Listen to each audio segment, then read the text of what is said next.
আলহামদুলিল্লাহ ওয়াসসালাতু ওয়াসসালামু আলা রাসূলিল্লাহ ওয়া আলা আলিহি ওয়া সাহবিহি ওয়া ওয়ালা আম্মা বা'দ। আজকে আমাদের বিষয়বস্তু হচ্ছে আল্লাহ রাব্বুল আলামিন এই দুনিয়া থেকে বিদায় নেওয়ার পর আমাদের জন্য প্রশ্ন উত্তরের মাধ্যমে দুটি পরীক্ষার ব্যবস্থা রেখেছে। প্রথমটা কবরে আর দ্বিতীয়টা হাসরে। আজকে আমাদের আলোচনা হবে হাসরের প্রশ্ন সম্পর্কে। যেহেতু কবরের গুলো নিয়ে আগেও আলোচনা হয়েছে এবং কবরের গুলো হলো ভূমিকা হিসাবে জেনে রাখা ভালো, আকীদার সাথে সম্পৃক্ত, ঈমানের সাথে সম্পৃক্ত। মান রব্বুক ওমা দীনুক ওমান নবিয়ুক, তাইলে তোমার রব কে, তোমার দিন কি, তোমার নবী কে? বলেন সাল্লাল্লাহু আলাইহি ওয়াসাল্লাম। মনে আছে তো সবার নাকি? কিন্তু এটা মুখস্থ করে উত্তর দেওয়া যাবে না।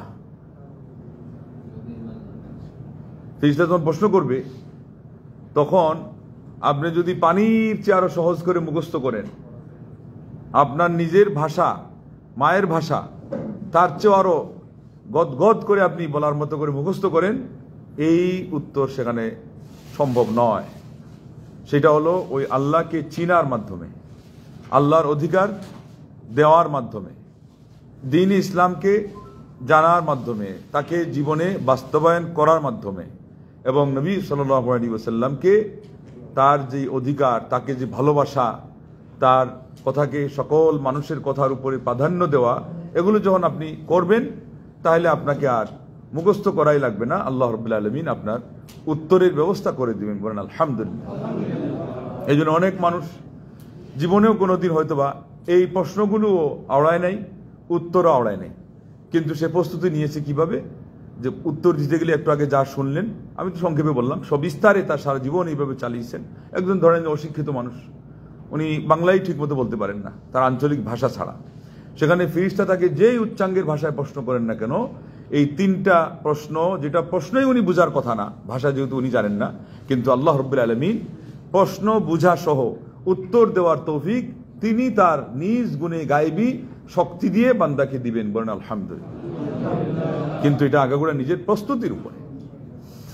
যাই হোক, আজকে যেহেতু আমাদের প্রসঙ্গ হলো হাসরের মাঠের, তাহলে হাসরের মাঠের আগে দেখেন প্রশ্নের যেই আপনার ব্যাকগ্রাউন্ড এবং পটভূমি, সেটা কি হবে, যে লা তাজুলু কদমা ইবনি আদম ইয়াউমাল কিয়ামাতি হাত্তা ইউসআল আন আরবা। সুনানের কিতাবে আসছে, হাদিস সহিহ, হাদিস প্রসিদ্ধ, এই জন্য এটা নাম্বার অত দরকার নেই, এরপরে কারো যদি প্রয়োজন হয় পরে দেওয়া যাবে। যে আল্লাহ নবী সাল্লাল্লাহু আলাইহি ওয়াসাল্লাম বললেন কাল কিয়ামতের দিন, এই পটভূমিটা, এই পরিস্থিতিটা আগে খেয়াল করুন। যে প্রশ্নের আগে কি বলা হচ্ছে, এমনি তো বলা যেতে পারতো কবরে যেমন তিনটা প্রশ্ন, এখানে কিন্তু এইভাবে বলা হচ্ছে না। বলছে কাল কিয়ামতের দিন আদম সন্তানের পদযুগল, মানে দুইখানা পা টলবে না, নড়বে না, এই জায়গায় যেখানে স্থির আছে 50,000 বছর দীর্ঘ মেয়াদি একটা দিন, 50,000। আরেক আয়াতে পাবেন 1,000, তো এই জন্য এটা খোলাসা হয়ে যাক যে 50,000 একটা দুনিয়ার হিসাব, মানে আমাদের যে হিসাব, এই হিসাবে 50,000, এতে কোনো সন্দেহ নেই। 50,000 বছর পারবেন নি দাঁড়িয়ে থাকতে আসনে, স্বাভাবিক জায়গায়, ঠান্ডা শীতাতপ নিয়ন্ত্রিত, তাও শরীর ছটফট করবে, রগে গিয়ে ধরবে, হাড় হাড্ডিতে ফটফট করা শুরু করে দেবে। কিন্তু ওখানে কোন অবস্থা, জমিন তামার, তামার তামার জমিন, এটা ভূমিকা, যেটা বলার মানে হলো বুঝে যেতে হবে যে সাথে আরো কিছু থাকবে, যার ফলে এটা হবে এমন গরম যে একেবারে আপনি ফুটন্ত তেল বলেন, আর ওই যে ফুটন্ত তেল যে তাওয়াতে আপনারা ইয়ে করেন, দেখেন হোটেলওয়ালারা, সেখানে তেলও অসহনীয়, তাওয়া তো আরো অসহনীয়, তাও লোহা, তো ওই অবস্থা হবে। তামার মানে হলে এর চেয়ে আরো গরম হবে। বলেন যে উপরে কি হবে যে এত গরম? উপরে তো হলো সূর্য, যেটা 9,13,00,000 মাইল দূরে থাকা সত্ত্বেও আমাদের দেশে মাশাআল্লাহ কত পাহাড় পর্বত, যেগুলো আমাদের দেশে ঘাসে ঘেরা এবং ঘাসে ভরা, সেগুলোতে এসে পানিতে, নদী নালা বিল খাল, এগুলোতে এসে কিন্তু তার ইয়েটা হ্রাস পেয়ে যায়। তারপরেও 9,13,00,000 মাইল দূরে থাকা অবস্থায় এই খরার সময় দুপুরে গিয়ে দেখেন কি সৌদি আরব আর কি আমাদের দেশ, মানুষ কি করতে পারে না, সহ্য করতে পারে না। সেইটা যখন এই 9 কোটি পার হয়ে 30 লক্ষ মাইল পার হয়ে এসে যায় মাত্র কতটুকু, আধ মাইল। আর আরেকটা তার ব্যাখ্যা হলো কাদরা মেইল, যেটা মেইলের আরেকটা অর্থ হলো 1 বিঘত, বা 1 বিঘত এই জন্য বলা হয়, তাও সর্বোচ্চ 1 বিঘত, কারণ সুরমাদানির ডাটা যেটা, এটা তো 1 বিঘত হয় না, এটা একটা আঙ্গুল, লম্বা আঙ্গুলের মতো, ব্যাস এতটুকু। তাহলে একটা অর্থ হলো সুরমাদানির ডাটাটা যেটা, এটা তো 1 আঙ্গুল বরাবর। আর আরেকটা অর্থ হলো মেইল দিয়ে বোঝানো হচ্ছে আমরা যেটা মাইল বুঝি সেটা। তো 1 মাইলই হোক, জমিন এদিকে আবার তামার, তখন অবস্থা কি, উত্তপ্ত পরিবেশ, সোজা কথা। ওই অবস্থায় লা তাজুলু কাদামা ইবনে আদম, আদম সন্তানের পা নড়বে না ততক্ষণ পর্যন্ত হাত্তা ইউসআল আন আরবা, 4টা প্রশ্ন করা ছাড়া তাকে সরতে দেওয়া হবে না। তার মানে উত্তরও দেওয়া লাগবে। আল্লাহু আকবার, এটা ভূমিকা কত ভয়ানক বিষয়, ভালো করে মনে রাখেন, খেয়াল করেন। এবং আল্লাহ রাব্বুল কাছে আশ্রয় চাইতে থাকেন যে আল্লাহ গো, তুমি আমাদেরকে রেহাই করো, তুমি আমাদেরকে রক্ষা করো, তুমি আমাদেরকে উত্তর দেওয়ার জন্য প্রস্তুতি নেওয়ার তৌফিক দান করো। বলুন আল্লাহুম্মা আমিন। প্রশ্ন কি কি, এবং আশ্চর্যের একটা বিষয় হলো দুনিয়ার কোনো পরীক্ষা থাকে নাকি যদি প্রশ্ন ফাঁস হয়ে যায়? আমাদের দেশে বহুত দিন যাবৎ চলতেছে, একজন তো এটার ব্যবসা করে সে কোটি কোটি টাকার মালিকও হয়ে গেছে। এই সেই দেশ ছিল, আল্লাহ এই দেশের রূপটার জন্য পাল্টাই দিন, বলেন আল্লাহুম্মা আমিন। কিন্তু আসলে কোনো দেশেই বা কোনো এলাকাতেই নিয়মিতভাবে প্রশ্নপত্র ফাঁস হয়ে গেলে কোনো পরীক্ষা আর এটা থাকে না। যেমন আপনাদেরকে মাঝে মধ্যে আমরা যেমন প্রশ্ন করি না, আপনি হাত তুলে অপেক্ষা করবেন, তো আপনি যদি বলে দেন তাহলে উত্তর কি হয়ে যায়, বাতিল হয়ে যায়। কেন? ফাঁস হয়ে গেছে। আর এখানে উত্তরে এটা হওয়ার কারণে যদি বাতিল হয়, প্রশ্নই ফাঁস হয়ে গেছে, এটা পরীক্ষা থাকে না। তাইলে এটা দুনিয়ার পরীক্ষার নিয়মের বিপরীত, এবং এমন বিপরীত যে দুনিয়াতে যেটা অমার্জনীয় অপরাধ ধরা হয়, আল্লাহ রাব্বুল আলামিন নিজে সদয় হয়ে বান্দাদেরকে বলে দিলেন প্রশ্ন, যে বান্দা এবার তুমি বাকিটা তুমি মেহনত করো, তুমি চেষ্টা করো। আল্লাহ কি আমাদেরকে মায়া করলেন না? কি করলেন? সারা দুনিয়ার আইন যেটাতে নাই সেটা লঙ্ঘন করা হয়ে গেছে। তারপরেও আপনি বলবেন যে আল্লাহ কঠিন করছেন? না, আল্লাহ কোনো বান্দার উপরে অবিচার করেন? কোশ্চিন কাল না, প্রশ্ন ফাঁস করে দিছেন। কবরে তো 3টা, হাসরে 4টা ফাঁস, নাম্বার বলে বলে, এরপরে ব্যাখ্যা সহকারে। কি ব্যাখ্যা? আন উমরিহি ফিমা আফনাহ, তার জীবন সম্পর্কে, তার জীবনটা সে কোথায় ব্যয় করলো, পুরা জীবন। বিশেষ করে বা ওইটাই ধরে নেন যে একেবারে নিশ্চিত, কখন থেকে হিসাবটা শুরু হবে? সাবালক হওয়া থেকে। যেদিন থেকে সাবালক হয়েছেন হিসাব কিন্তু শুরু। এমন কেউ বলতে পারবেন না এটা আবার, তাইলে তো আমাদের সালাত সহ আর অন্যান্য কাজ আপনারা খালি আগে আগে আমাদেরকে বলেন ছেলেদেরকে গড়ে তুলতে, বাচ্চাদের ট্রেনিং, এটা সেটা না। এটা হলো এই জন্য যে ট্রেনিং আগ থেকে লাগবে। সেই জন্য আল্লাহ নবী সাল্লাল্লাহু আলাইহি ওয়াসাল্লাম, আল্লাহ যেমন আমাদের উপর দয়া করছেন প্রশ্নপত্র জানায় দিয়ে, আল্লাহ রাব্বুল আলামিনও আগাম প্রস্তুতির জন্য তিনি আমাদের উপরে দয়া পরবশ হয়েছেন। তিনি বলেছেন সাল্লাল্লাহু আলাইহি ওয়াসাল্লাম, মুরু আওলাদাকুম বিসসালাহ ওহুম আবনাউ সাবঈন ওয়াদরিবুহুম আলাইহা ওহুম আবনাউ আশরিন, অথবা ইযা বালাগু সাবআন ওয়া ইযা বালাগু আশরান। তোমাদের সন্তান সন্ততিদেরকে সালাতের নির্দেশ দাও যখন তারা 7 বছরে উপনীত হয়, আর সালাতের জন্য তোমরা শাসন করো যখন তোমরা 10 বছরে উপনীত হয়। আমি যদি প্রশ্ন করি তাহলে তো অনেকে লজ্জা পাবেন, কিন্তু আপনার বুঝতে হবে যে তাহলে আমাদের গার্ডিয়ানদের কত গাফলতি হয়েছে। আপনিও তাহলে সেরকম গার্ডিয়ান হয়েন না। 7 বছর পার হয়ে যাওয়ার পর্যন্ত যদি আপনার সন্তানকে আপনি নির্দেশ না দেন, আপনি আল্লাহ নবী সাল্লাল্লাহু আলাইহি ওয়াসাল্লামের নির্দেশ লঙ্ঘন করেছেন। তাহলে নবী সাল্লাল্লাহু আলাইহি ওয়াসাল্লামের নির্দেশ মানতে গিয়ে আপনার সন্তানের যতই কষ্ট হোক নির্দেশ দিবেন, বরং এটাতেই হলো সন্তানের আরাম। কারণ সে তখন অভ্যস্ত হবে। 10 বছর হতে না হতে যখন টর্চারিং হবে, আল্লাহ নবী সাল্লাল্লাহু আলাইহি ওয়াসাল্লাম তো বরং মারার কথা বলছেন, মারো, তার মানে প্রয়োজনে মারবেন, আঘাত করবেন, কিন্তু তার আঘাতের যেন স্পট না বসে যায়, আঘাতের কারণে যেন সে বেশি কষ্ট না পায়, চেহারার মধ্যে যেন সেটা না হয়, এগুলো নিয়ম আছে। কিন্তু আল্লাহ নবী সাল্লাল্লাহু আলাইহি ওয়াসাল্লাম 10 বছর বয়সে উপনীত হলে সালাতের ক্ষেত্রে কিন্তু তিনি শাসন, মারার মাধ্যমে শাসন করার কথা বলেছেন। অথচ তিনি রহমতুল লিল আলামিন সাল্লাল্লাহু আলাইহি ওয়াসাল্লাম, উবাই ইবনে খালাফ ছাড়া একটা শত্রুর গায়ে তার কোনো আঘাত লাগে নাই, কিন্তু উবাই ইবনে খালাফকে তিনি আঘাত হেনেছেন, তার মনে কারণ আছে। তো সেই নবী সাল্লাল্লাহু আলাইহি ওয়াসাল্লাম কোনো মানুষকে তো মারার কথা না, মারার নির্দেশ দেওয়ার কথা না, কিন্তু কেন দিচ্ছেন? দয়ার কারণে, মায়ার কারণে। যেই সন্তানকে মায়া করতে গিয়ে তোমরা আজকে নির্দেশ দিচ্ছ না, সেই সন্তানের পরিণতি যে খারাপ হবে এটা যদি তোমরা বুঝতে, তাইলে আজকে তাকে উত্তম মাধ্যম কিছু দিয়ে হলেও, তাকে একটু কড়া শাসন করে হলেও তোমরা সালাত পড়ার জন্য, তাকে অভ্যস্ত করার জন্য প্রস্তুত থাকতে।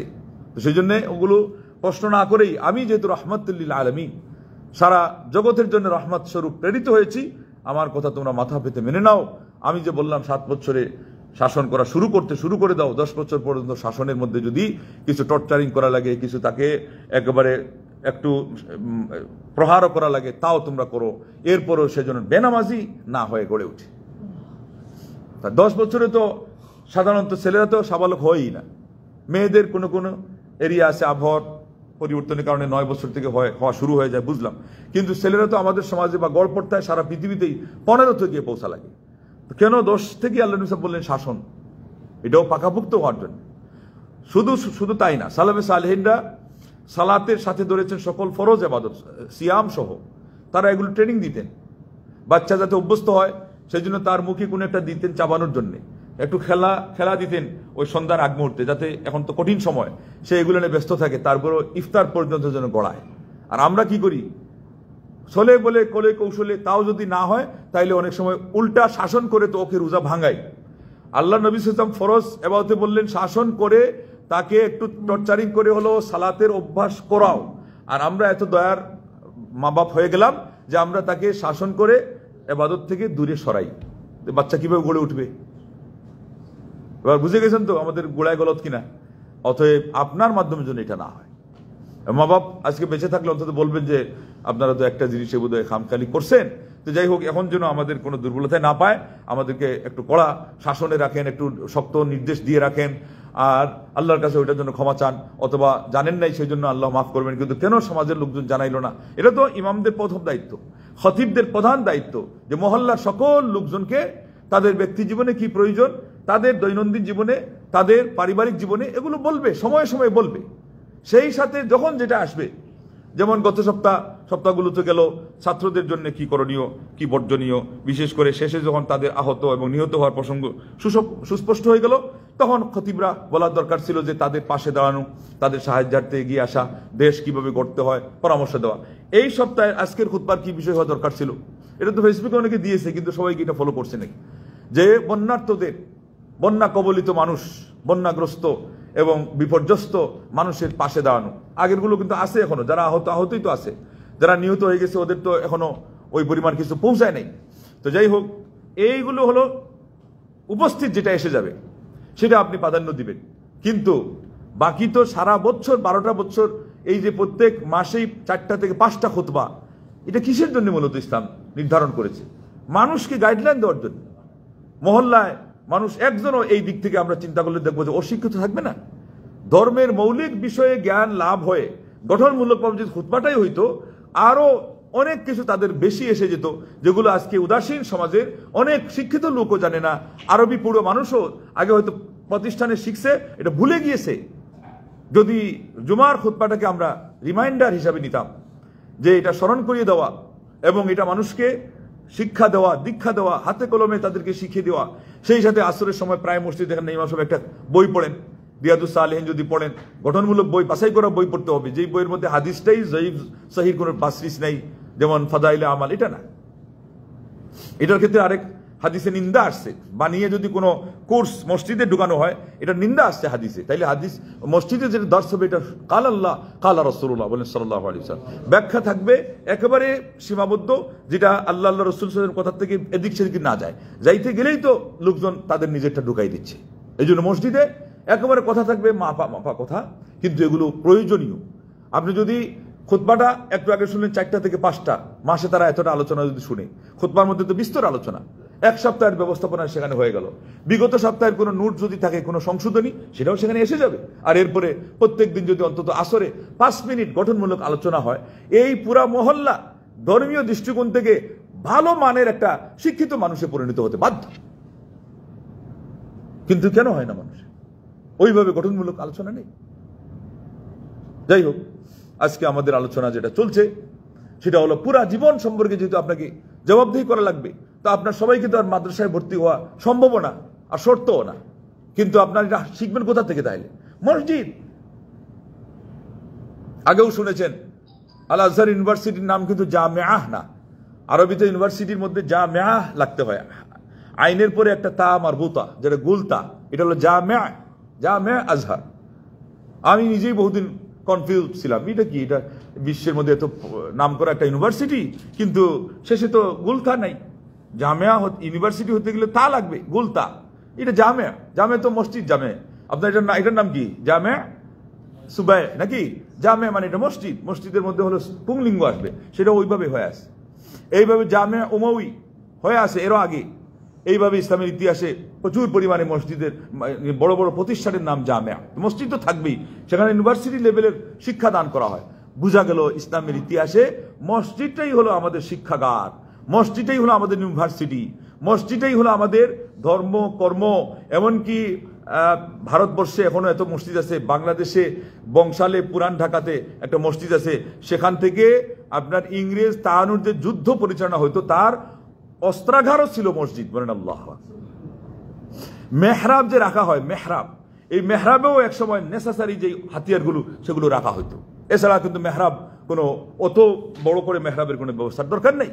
আপনারা মসজিদ নববীতে গিয়ে দেখেন মেহরাবটা কতটুকু, শুধু ইমাম সাহেব সেজদা দিলে এই ঘাট থেকে এতটুকু পর্যন্ত ভিতরে যায়, এর চেয়ে বেশি গভীর না। কিন্তু আমাদের দেশগুলোতে, দেশে মেহরাব এত বড় কেন? ওই সময় অনেক যুদ্ধের কিছু বড় বড় হাতিয়ারগুলো সেখানে রাখা হতো, একটা পার্টিশন থাকতো অবশ্য, এর নাম হলো মেহরাব। হেরাব থেকে, হেরাব মানে হলো যুদ্ধে, যুদ্ধের কার্যকলাপ, আর মেহরাব মানে যুদ্ধের অস্ত্রাগার। চিন্তা করে দেখেন, তাহলে পরে মসজিদ ছিল সবকিছুর আসল কেন্দ্রবিন্দু, যার ফলে সকল কাজে বরকত ছিল। ইলম সেখান থেকে যখন মানুষ আহরণ করত তখন ইলমের বরকত ছিল। যখনই ইলম শেখার জন্য প্রতিষ্ঠান এর পদ্ধতি এসে গেল, মসজিদ থেকে এগুলো দূরে চলে গেল, ইলমের বরকত শেষ হয়ে গেল। কারণ মসজিদ থেকেই মাদ্রাসা যখন হবে, তখন তো এখান থেকে এই পোশাক আছে, এই অন্তর আছে, এই মানসিকতা আছে, শিক্ষকের কি ছাত্রের কি এই কোরআন ধরলো পড়লো, তারপরে বই নিল পড়লো, ইলম শিখলো। দুনিয়ার ইলম আসতে পারে, সমস্যা নেই, যেটা বৈধ মানুষের কাজে লাগবে। কিন্তু যখন আমি বাইরেতে গেলাম, এরপরে আবার অন্য ড্রেস নিয়ে প্রস্তুতি নিয়ে আসলাম, আমার তো ইউনিফর্মটাই পরিবর্তন হয়ে গেল। ইউনিফর্মের আলাদা একটা প্রভাব আছে না নাই? আপনি যখন কোম্পানিতে যাওয়ার জন্য ড্রেস পরেন, মনের ভিতরে আলাদা একটা ভাব আসে কি আসে না? আবার মসজিদে আজকে জুমাবারে আসার জন্য যখন শালীন পোশাক পরেছিলেন, তখন আলাদা একটা আধ্যাত্মিকতা, মনের ভিতরে আলাদা একটা ইমানদারি এর ভাব ফুটে উঠছিল কি উঠে নেই? তো ওইটা মসজিদের থেকে, মসজিদে যখন ইলম শিখা হইতো তখন ওইটা অবিকল ওইটাই থাকতো, ওই মানসিকতা। বাইরে যখন চলে যাওয়া হলো, এখন মাদ্রাসারই আলাদা লেবাস পোশাক। আরে আল্লাহ, ছাত্রদের পোং পাং সুং শাক দেখলে অনেক সময় কলেজ ইউনিভার্সিটির ছাত্ররাও ফেল, মাদ্রাসার ছাত্রদের সাজুগুজুর সামনে আসে না এরকম কিছু ঘটনা। তো এরা পড়বে কখন, আর এদের ইলমে বরকত হবে কখন? তারপরে পোশাকের মধ্যে এসে গেল মিশ্রণ, উপরেরটা মাদ্রাসার, নিচেরটা দেখা যায় স্কুল কলেজের।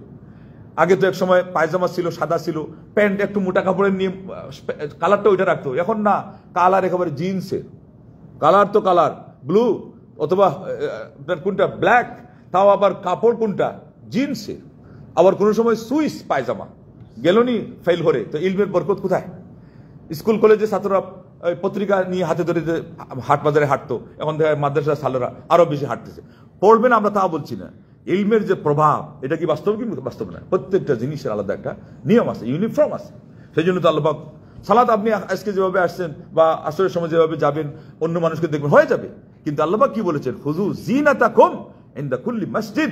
সালাতের সময় তোমাদের আলাদা একটা কমপ্লিট ড্রেস, যেটা ইসলামী দৃষ্টিকোণ থেকে এটা বোঝায় পরিপূর্ণ, এটা সৌন্দর্য, একটা আল্লাহ রাব্বুল আলামিনের কাছে যেটা ভালো লাগবে বলে মনে হয়, এটা ধর্মীয় পোশাক, সেটা কথা আল্লাহ নির্দেশ দিচ্ছেন। যদি বা পাওয়ার হলো মুস্তাহাব পর্যায়ের, তাহলে ইলমের বরকত পাইতে গেলে সেটা দরকার ছিল। আজকে বাইরে চলে গেছে, আচ্ছা ঠিক আছে যাক, কিন্তু ছেলেদের পোশাক আশাক ঠিক রাখবেন তো? আচ্ছা এগুলো না এখন পর্যন্ত মুস্তাহাব পর্যায়ের আছে, ইউনিফর্ম। এরপরেও তো যে কোনো জায়গায় যেটা পোশাকের শর্ত আছে, আপনাকে ওইটা ছাড়া ঢুকতে দিবে না। একটা হোটেলের যদি আলাদা একটা ইউনিফর্ম থাকে, আপনাকে ওই পোশাক না নিয়ে গেলে ঢুকতে দিবে?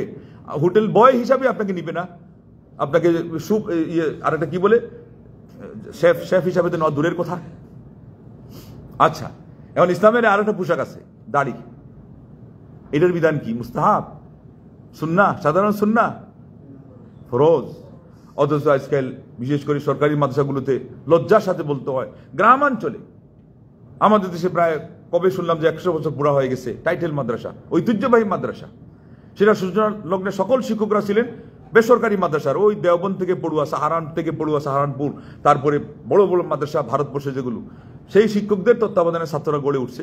এই ছাত্রদের নাতি পুতি বা আরো একটু বেশি হবে, এরা হইতে না হইতে একবার আমি দেখি কি আজকে থেকে দেড় যুগ আগে হবে, হতো কমপক্ষে এক যুগ আগে মাদ্রাসা তার টাইটেলের ছাত্র বোখারি নিয়ে পড়ছে, তাফসিরের সর্বোচ্চ যেটা ক্লাস সেটা পড়ে যাবে, একটা ছেলের গালের মধ্যে এক গাছা দাড়ি পর্যন্ত নাই, ক্লিন সেই টাইটেলের ছাত্র। ভাই পাইছিনি? আমি তো কথা বললাম, অঙ্ক মিলছে কি মিলে নাই? দাড়ি কি সুন্নাহ নাকি ফরজ? আর টাইটেলের পর্যন্ত তার দাড়িটা না গালে জায়গা পায়, ও আর কখন জায়গা দিবে?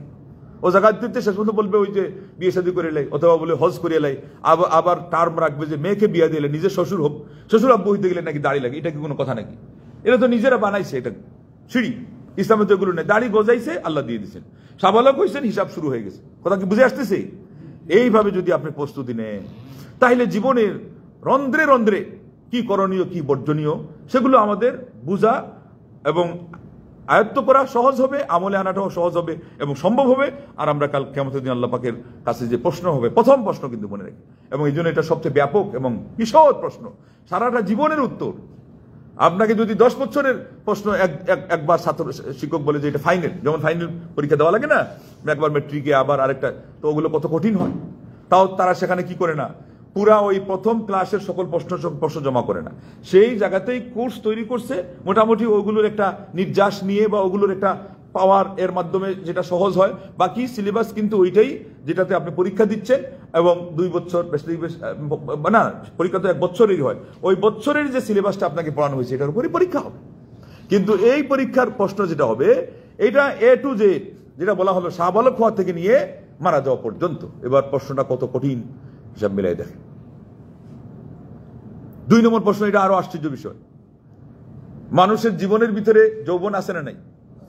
সে একটা গুরুত্বপূর্ণ পার্ট, এই তো, কিন্তু যৌবন তো জীবনের ভিতরে ঢুকে আছে, কিন্তু ওয়ান শাবাবিহি ফিমা আবলাহ, এদিকে আল্লাহ রাব্বুল আলামিন আরেকটা প্রশ্ন ছুড়ে মেরে দিলেন যে না না হয় নাই।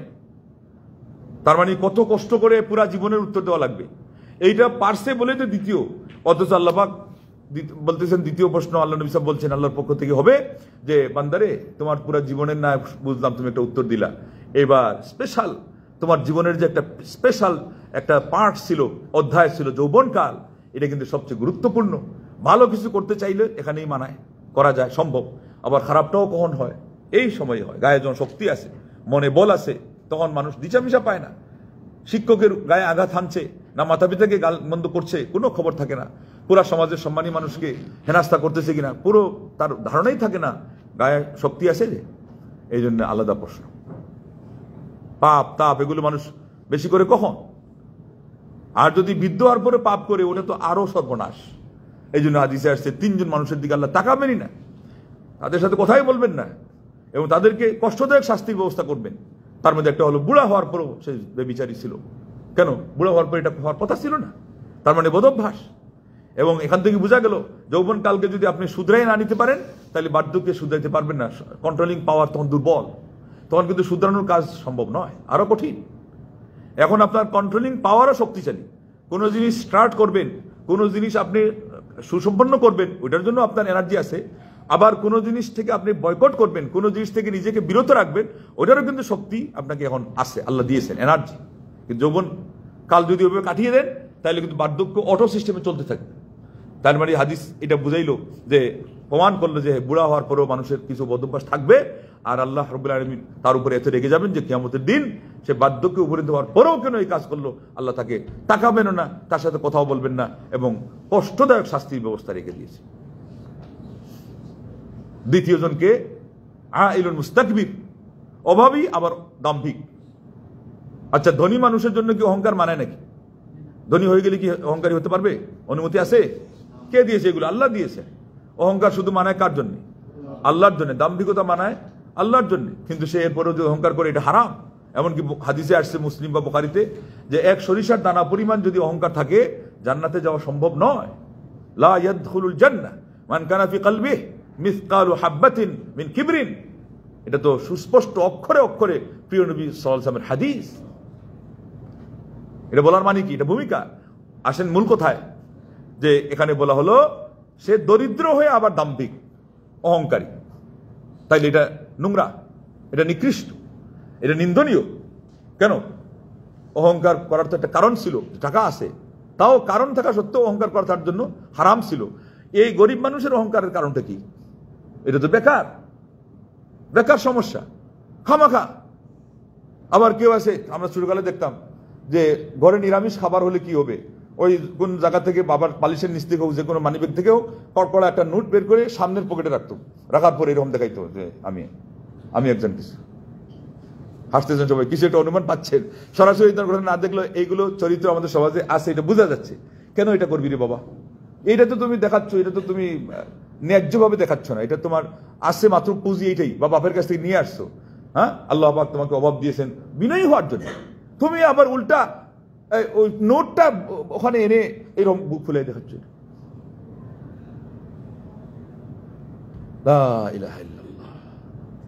তাহলে বড় লোক হলেও অহংকার করা চলবে না, আর দরিদ্র হয়ে যদি অহংকার করে এইভাবে অন্য মানে কোনো কারণ নাই, শপথ করে বলতেছে আমার এটা এত কিনছি, এর চেয়ে বেশি টাকা যদি না দেন আপনি, আমার আজকে লস নিয়ে বাড়িতে যেতে হবে, বাড়িতে খাবারের কিছু নেই, আন্দাজি ফান্দাজি কিছু বলতে গিয়ে আবার ওই শপথও করছে। কেন? এটা দরকার কি? বলবেন যে আমার এত টাকা হলে পোষাবে, হয় সদায় আর নাইলে বিদায়। আপনি অন্য দেখেন, আমি অন্য কাস্টমার দেখি, আপনি অন্য দোকান দেখেন, আমি অন্য কাস্টমার দেখি, শেষ না? শপথ খাওয়া শুরু করে দিয়েছে, যাতে ওনার কাছে বিক্রি করেই সে এখন গেইনার হয়ে যাবে। এগুলো ইসলামে গ্রহণযোগ্য না।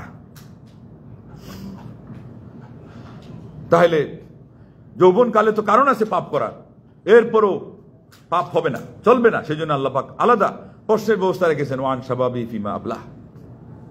3 নম্বর প্রশ্ন, যেহেতু সময় আমাদের কুলাবে না, সংক্ষেপে বলে চলে যাচ্ছি, কিন্তু মনে রাখবেন, এগুলো তো মনে রাখা সহজ, তাই না? কবরের 3টা প্রশ্ন সবসময় খেয়াল রাখবেন। একজন ছাত্র কখন সে নিয়মিত ছাত্র থাকে? যখন প্রশ্ন নিয়ে তার চিন্তা থাকে, পরীক্ষা নিয়ে তার সবসময় ধ্যান খেয়াল থাকে।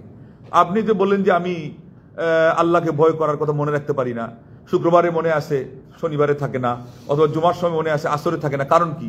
আপনি তো প্রশ্ন মনে রাখতে পারেন না মিয়া। সব সময় প্রশ্ন খেয়াল রাখবেন যে আমার 3টা প্রশ্ন উঠতো। আর এটা তো শেখ সাহেব কইছে যে, বা মৌলানা সাহেবরা কইছে, এটা তো মুখস্থ করে হবে না। বলে কি করে হবে? বলে এটা হলো আমার নিজের আমলের মাধ্যমে হতে হবে। আমলটা কোনটা? যে আল্লাহর সন্তুষ্টির কাজে আমাকে সবসময় নিয়োজিত থাকতে হবে, আল্লাহর অসন্তুষ্টির এবং পাপের সকল কাজ থেকে আমাকে খবরদার, সাবধান, নিজে নিজেকে সাবধান করবেন। এটা হবে না। চোখের জিনা, কানের জিনা, হাতের জিনা, পায়ের জিনা, গিবত, গিল্লা, শেকায়াত, অনর্থক কথা, অযথা কাজ এবং মানুষকে জুলুম করা, কারো উপর অবিচার করা, এমনকি কোনো মানুষ সম্পর্কে খারাপ ধারণা করা, খারাপ মন্তব্য করা, এগুলো পাপ। আমাদের তো অভ্যাস সেটাই। কোনো মানুষ ভালো কিছু করতেছে, আজকে দেখলাম যে এই যে বন্যা কবলিত মানুষের জন্য কিছু মানুষকে আমার মনে হয় কেউ নিরুৎসাহিত করছে, এবং আরেকজন স্ট্যাটাস দিয়েছে যে কত বড় একটা সেবার কাজ থেকে কিছু কিছু মানুষের মন্তব্য আজকে জাতিকে বঞ্চিত করলো। আল্লাহ তাদেরকে কি যেন একটা বলছে, হয় হেদায়েত করবে, বা একটা দোয়া করছে। কত কঠিন অবস্থা। আপনি ভালো একটা কিছু করতে পারবেন না তো নেগেটিভ মন্তব্য কেন করছেন রে বাবা? সেখানে যদি কেউ খেয়ানত করে তাদের সংশোধনী দেন, বলে দেন যে ভাইরা, বাবারা, এত বড় বিপদের সময় আর লোকজন তাদের সেই রক্ত পানি করা পরিশ্রমে টাকা দিচ্ছে, খুব ভালো করে হিসাবটা ঠিক রাখেন এবং ন্যায্য পাওনাদার এদের কাছে পৌঁছাই দিন, আপনার দায়িত্ব সারা হয়ে গেল। উল্টা মন্তব্য করে দিবেন আপনি যে এরা নিজেদের জন্য তুলতেছে, এরা নিজেদের পেট বাঁচানোর চেষ্টা করতেছে, বা একটা খারাপ কথা বললেন, নিরুৎসাহিত হয়ে বসে থাকলো, বললো যে না না, আমার আর এই কাজ করার দরকার নাই। এই সময়ে যান প্রাণ দিয়ে দেখছেন, এই যে জুমার আগেই দেখলাম যে 3 মা এবং একজন একেবারে 8 মাসের একটা সন্তান সহ তারা কয়েকজন সন্তানকে উদ্ধার করেছে হেলিকপ্টার দিয়ে। আল্লাহু আকবার।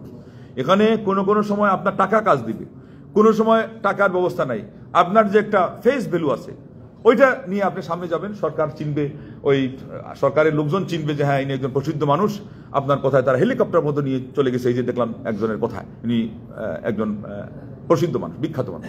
তো এইভাবে করে আপনার যত আল্লাহ সামর্থ্য দিয়েছেন, ফেসবুকে আপনি একটা সুন্দর ইতিবাচক পোস্ট দিতে পারেন। ওই যে নাম্বারগুলো যারা শেয়ার করতেছে, এগুলোর মাধ্যমে কত মানুষ সন্ধান পেয়ে তারা মৃত্যুমুখে পতিত হওয়া অবস্থা থেকে বেঁচে যাবে।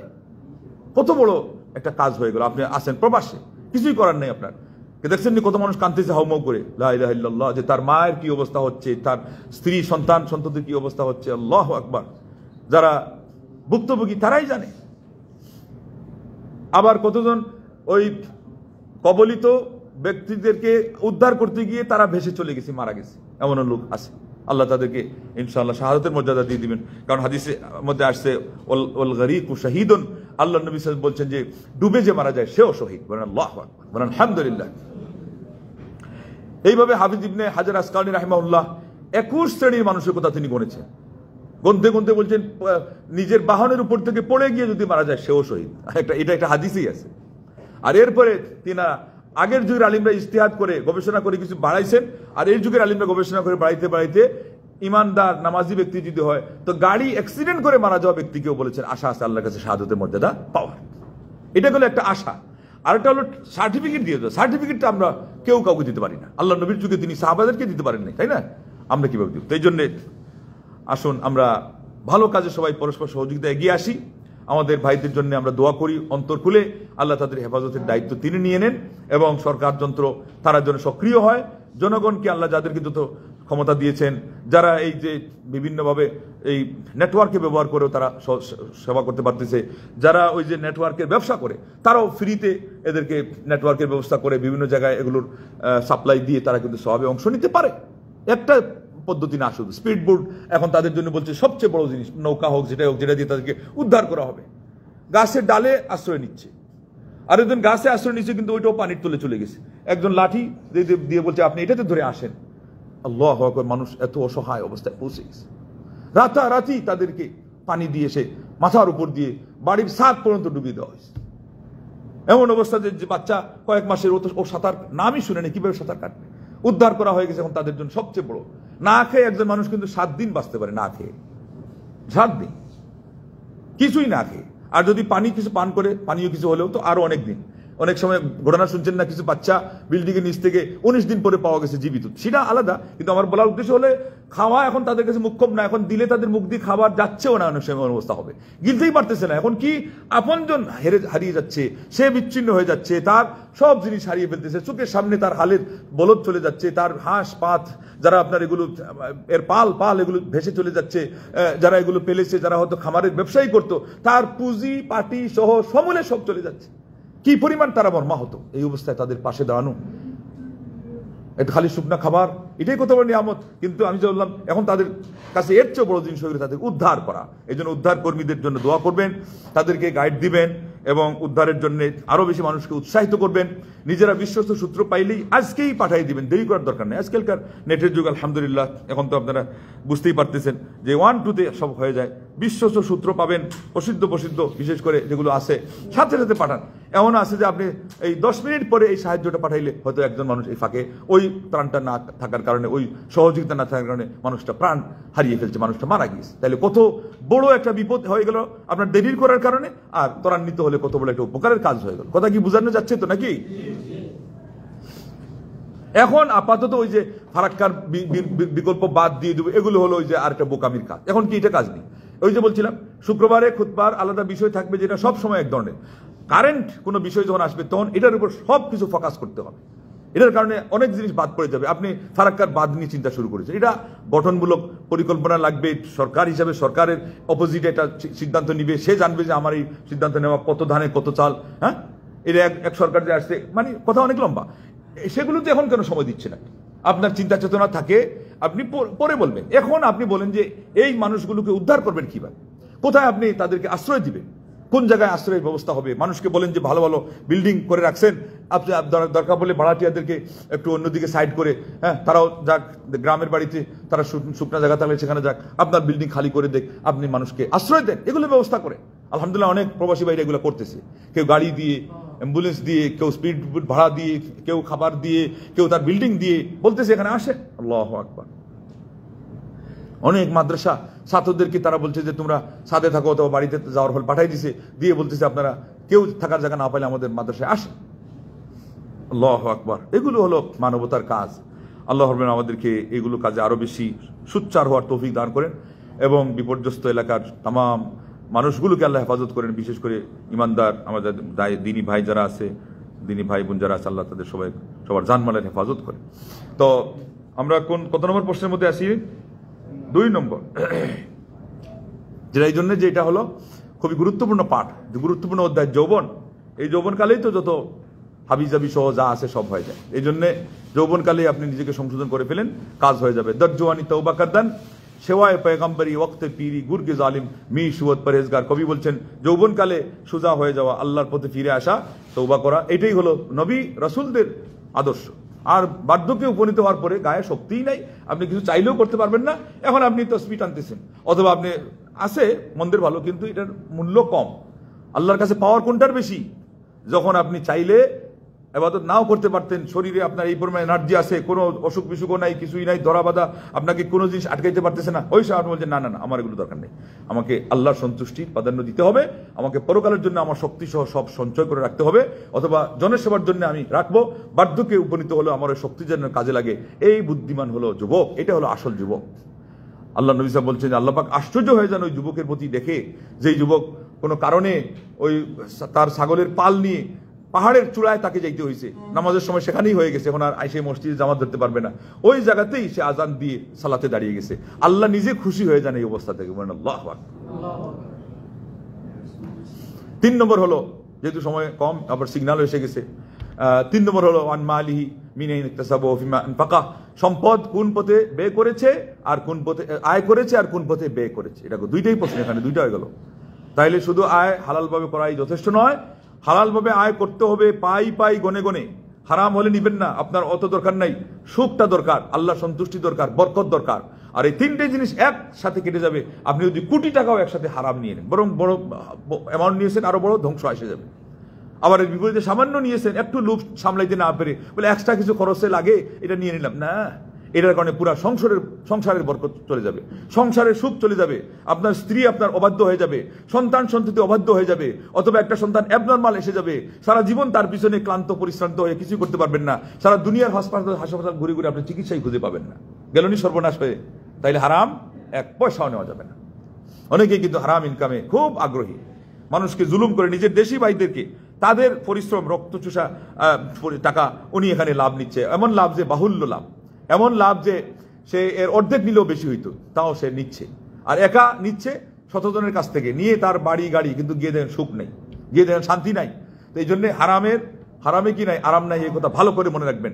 ঠিক তদ্রুপ খালি ইনকাম ঠিক রাখলে হবে না, ব্যয়টাও করতে হবে অপচয় ছাড়া হালাল খাতে, আল্লাহর দ্বীনের সন্তুষ্টির খাতে। নিজের আপনজন মাতা পিতা থাকলে তাদেরকে খুশি করতে যা লাগে দেন, কিন্তু অপচয় ছাড়া। ঠিক সন্তান সন্ততি পরিবার পরিজন এখানে না বললেও মানুষ কিন্তু যাদের টাকা আছে এরা এত কিছু খরচ করে যে একজনও মনে হয় না যে অপচয়ের নিচে আসে, সব অপচয়ের আরো ঊর্ধ্বে। কথা কি বাস্তব না অবাস্তব? এই অপচয় থেকে যদি আমরা বাঁচতে পারতাম, আমরা সবাই কিন্তু অনেকেই গেইনার হয়ে যেতাম, সবাই না হলেও, এবং জাকাত দেওয়ার হকদার হয়ে যেতাম। আজকে নিজেদের তহবিল থেকে আমরা মানুষকে, বিপদগ্রস্ত মানুষকে সাহায্য করতে পারতাম। 4 নম্বর হলো ওয়ান ইলমিহি মাযা আমিল ফিমা আলিম, তার ইলম সম্পর্কে প্রশ্ন করা হবে যে সে যা শিখেছিল তার কি পরিমাণ এবং কতটুকু সে আমল করেছে। তাইলে এখানে 2টা প্রশ্ন। ইলম শিখা যুদ্ধ বইটা বলা হয় নাই, কিন্তু ইলম শিখাটাও তো জরুরি। তালাবুল ইলমি ফারিদাতুন আলা কুল্লি মুসলিম বলা হয় নাই, অতএব ইলম শিখবেন, যেটা ছাড়া আপনার আমলই হবে না, এটাও আপনার প্রশ্নের একটা বিষয়, জবাবদিহিতার কারণ। আর দ্বিতীয় হলো যে এখানে যেটাকে ফোকাস করা হয়েছে, এটা হলো যাই শিখেন না কেন এই পরিমাণ আমল করতে হবে যে পরিমাণ আপনি শিখবেন। বলেন আলহামদুলিল্লাহ। আল্লাহ নবী সাল্লাল্লাহু আলাইহি ওয়াসাল্লাম আমাদেরকে কমপ্লিটলি যা কিছু লাগবে কাল কিয়ামতের দিন যতটা প্রশ্ন হবে এই সবগুলো বলে দিয়েছেন আল্লাহর পক্ষ থেকে, তিনি জেনেই বলেছেন। তাহলে আল্লাহ আমাদেরকে দয়া করেছেন, মায়া করেছেন। আল্লাহ নবী সাল্লাল্লাহু আলাইহি ওয়াসাল্লাম আমাদেরকে প্রশ্নপত্রগুলো হাতে ধরিয়ে দিয়ে দিলেন। আপনি পরীক্ষায় রওনা দেওয়ার সময় যদি আপনার বাপ হোক অথবা আরো যে কেউ হোক, প্রশ্নই হাতে ধরে দিয়ে দেয়, বলে যে এই যে এগুলো সব প্রশ্ন, আপনি কি অবস্থা হবে আপনার? হ্যাঁ, আর এখানে আপনাকে পুরা জীবনের শুরু থেকেই আপনাকে দিয়ে দেওয়া হয়েছে। আমরা জানতে দেরি করলে আমাদের অলসতা, মানতে যদি দেরি করি, ত্রুটি করি, আমাদের গাফলতি। এই জন্যে যখন জানা হয়ে গেল, এটা এই জন্যই জানিয়ে দেওয়া হলো যে যাতে করে আপনি সাথে সাথে প্রস্তুতি নিতে থাকেন। এবং আমি আগেই বলেছি, প্রশ্নগুলো সবসময় মনে রাখবেন, খেয়ালে রাখবেন, আল্লাহর কাছে তৌফিক চাইবেন, কান্নাকাটি করবেন যে আল্লাহ তুমি আমাকে এই প্রশ্নগুলো এর উত্তর সংগ্রহ করার তৌফিক দান করো, এবং তামাম জাহানের মুসলমানদেরকেও তুমি তৌফিক দাও। তুমি আমাদের ভাই বোনকে ভালো রাখো, আমাদের দেশের মুসলমানদেরকে হেফাজত করো, এবং সকল মানুষ শ্রেণী হিসাবে যারা এই বিপদগ্রস্ত আছে, আল্লাহ তুমি তাদেরকে বিপদ থেকে উদ্ধার করো। আমাদের উপরে যারা খড়গহস্ত হয়ে এই বিপদ আমাদেরকে প্রতি বছর একবার দুইবার করে আমাদের এদিকে ঢেলে দে, ছেড়ে দে, আল্লাহ হেদায়েত থাকলে হেদায়েত করে দাও, আর নাইলে ওদের বাঁধটাকে একেবারে বান্ধা দাও, এমন বান্ধা দাও কিয়ামত পর্যন্ত এই বাঁধ না খুলে। যেখানে পানি দিয়ে আমাদেরকে ভাসাইতে চায় ওই পানি যেন বন্ধ হয়ে যায়, আর যেখানে খরা দিয়ে আমাদেরকে শুকাইতে চায়, আমাদেরকে কষ্ট দিতে চায়, ওখানে একেবারে দাও তুমি বর্ষণ, যা লাগে তা, যা লাগে তাদেরকে সামলানোর জন্য। হ্যাঁ, এমন দুশ্মনের দুশ্মন, মানে যে কোনো অবস্থায় ভালো থাক খারাপ থাক, আগে তো তারই লোকজন ছিল, তো এরপরেও তো আমাদেরকে রেহাই দেয় নাই। যে ওই সময় রেহাই দেয় নাই, তার নিজের লোক থাকা সত্ত্বেও এখন কি আপনারা মনে করছেন তার ঘুম হচ্ছে ঠিক মতো? আমাদেরকে ডুবানো ছাড়া, পারলে জ্বালাইবে, পুড়াইবে, পারলে ডুবাইবে, পারলে চুবাইবে। হ্যাঁ, কিন্তু আল্লাহ রাব্বুল আলামিন যদি আমাদের সহায় হন, সারা পৃথিবী আমাদের শত্রু এগুলো কিছুই করতে পারবে না। নাসরুম মিনাল্লাহ ওয়া ফাতহুন কারীব, আল্লাহর সাহায্য আসলে আমাদের বিজয় বরং অনিবার্য, আমাদের বিজয় অতি সন্নিকটে, কেউ আমাদেরকে পরাজিত করতে পারবে না। আল্লাহর কাছে এই জন্য আমরা সাহায্য চাইবো। আজকে একটা সময় চলে গেল, আরেকটা আসবে আসরের পরে। বেশি বেশি করে দোয়া করেন যে আল্লাহ তুমি আমাদের দেশকে হেফাজত করো, দশকে হেফাজত করো, জাতিকে হেফাজত করো, তামাম জাহানের মুসলমানদেরকে হেফাজত করো। যাদেরকে তুমি সামর্থ্য দিয়েছো তারা যেন কেউ গাফলতি না করে, কৃপণতা না করে, সবাই যেন বিপদগ্রস্ত মানুষের সাহায্যার্থে এগিয়ে আসে। যারা অসুস্থ আছেন, যারা অন্যান্য বিপদে পড়ে আছেন, অভাবে আছেন, হাদিসে যেটা বলা আছে যে অভাবী মানুষ যাদেরকে বলা হয় বিধবা এবং আপনার ইয়েতিম, এদের সেবা শুশ্রূষায় এগিয়ে আসা। আল্লাহ নবী সাল্লাল্লাহু আলাইহি ওয়াসাল্লাম বলছেন এক হাদিসে, যে এক শব্দে বলছেন যে মুজাহিদের মতো সমর্পণের সওয়াব পাবে, আর একটা হলো যে সে অনবরত নফল রোজা রাখার সওয়াব পাবে, আরেকটা হলো যে নিয়মিত তাহাজ্জুদ পড়ার সওয়াব পাবে। কত ফজিলতের কথা আসছে।